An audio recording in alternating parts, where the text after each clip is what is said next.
Bonjour à tous. Et bienvenue sur ma chaîne Best of the Web, qui s'intéresse au bien-être bio et la santé au naturel. Pour la vidéo d'aujourd'hui, j'ai une mauvaise nouvelle, pour les personnes qui mettent leur portable dans leur poche. Ordinateur, smartphone, montre connectée et tout autre appareil numérique font partie de notre quotidien. Et sans s'en rendre compte, ils prennent de plus en plus de place et d'espace dans notre routine. Mais cette utilisation abusive, du portable notamment, est-elle sans danger? Plusieurs études et recherches ont mis en évidence la dangerosité des rayons électromagnétiques produits par les téléphones portables. Les dangers du téléphone portable. En effet, d'après le docteur Devra Davi, le téléphone portable émet des radiations qui peuvent perturber la résonance et modifier l'ADN de l'organisme. Elle confirme ces dires par le cas d'une jeune femme ayant développé un cancer du sein alors qu'aucun facteur héréditaire ne rentrait en compte. En fait, cette jeune femme avait l'habitude de mettre son portable dans son soutien-gorge. Aucune autre cause de cette maladie ne peut être incriminée à part cette habitude concernant le développement du cancer du sein chez cette jeune femme qui était en parfaite santé. Les cancérologues sur ce cas ont d'ailleurs dessiné des points au niveau de la tumeur du sein et après les avoir reliés, ils prenaient la forme du téléphone et de son emplacement dans le soutien-gorge.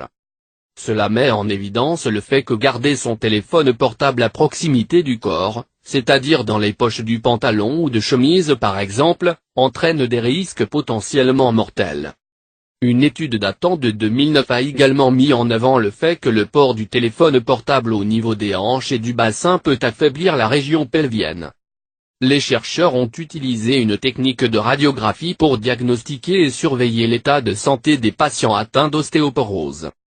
Ils ont mesuré la densité osseuse pelvienne chez 150 hommes qui portaient régulièrement leur portable attaché à leur ceinture pendant environ 5 heures par jour, et ce durant 6 ans. L'étude a conclu que le téléphone mobile affecte la densité minérale osseuse. De plus, il a aussi été découvert que les ondes des portables ont un impact sur la qualité et la quantité des spermatozoïdes chez les hommes. Un lien entre téléphone portable et cancer a également été fait depuis qu'un groupe de chercheurs israéliens a signalé une forte augmentation des tumeurs de la glande parotide, c'est-à-dire la plus grande glande salivaire située au niveau de la joue.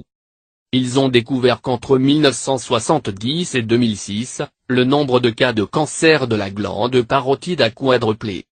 En outre, le Dr Siegal Sadetsky a publié une étude en 2008 sur les risques d'apparition d'un cancer selon l'utilisation que nous faisons du téléphone portable. Les résultats montrent que si vous avez reçu plus 5500 appels depuis l'achat de votre portable, vous avez 58% de risque d'être atteint d'un cancer. Si vous avez parlé au téléphone portable pendant plus de 266 heures, vous avez 49% de risque d'être atteint d'un cancer. Si vous utilisez de façon régulière votre portable pendant plus de 5 ans, vous avez 34% de risque d'être atteint d'un cancer.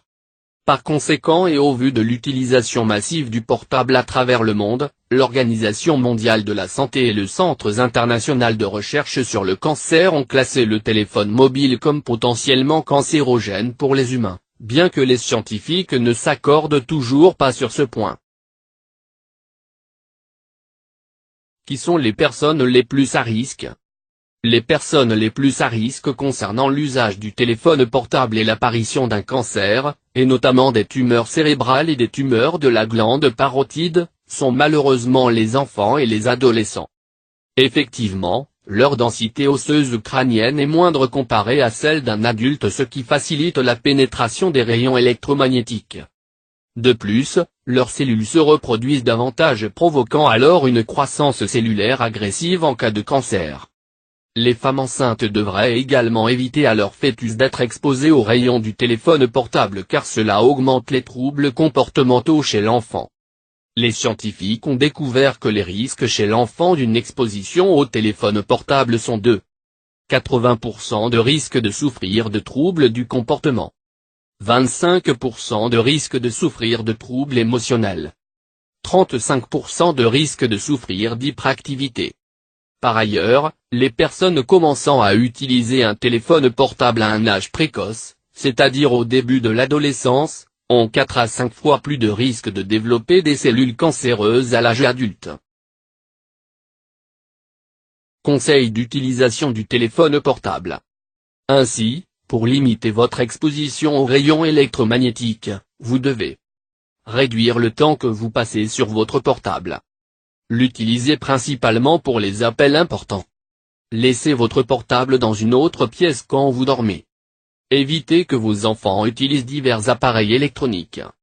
Éteindre vos appareils électroniques si vous ne les utilisez pas, en particulier durant la nuit. Éloignez votre portable de votre corps. Si vous avez aimé cette vidéo, merci de la partager avec vos amis sur les réseaux sociaux. N'oubliez pas de vous abonner à la chaîne Best of the Web, pour être sûr de recevoir ma prochaine vidéo. Laissez-moi votre avis en un petit commentaire. À bientôt sur ma prochaine vidéo.